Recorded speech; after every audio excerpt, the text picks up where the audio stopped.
Уа қазақ елі, наурыз келді.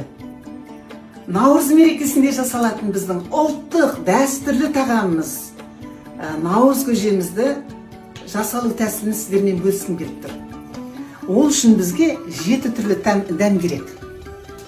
Қыстан шыққан сүрет, қазы, арпа бидай ас екен демекші, арпа, бидай, күріш, құрт, тары және айран. Жалпы, мынау құртты, езілген құрттың түрі болмайтын болса, құртты да ұнтақтап салуға болады. Бұлардың әрқайсының салу реті бар. Ең бірінші етімізді, қазымызды пісіріп аламыз. Ал енді мінекей сүретімізбенен мінекей қазымызда пісіп қалды.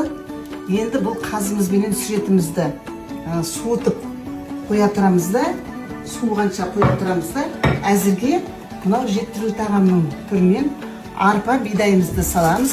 Жуып тазартылған арпа бидайымыз.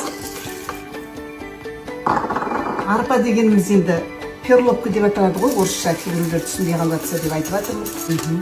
Енді бұларды біздер енді ұзақтау қайнайтын болғандықтан 15-20 минуттай қайнатып аламыз. Арпа мен бидайымыздың үстіне күрішімізді саламыз. Тарымызды саламыз. Құртымызды саламыз.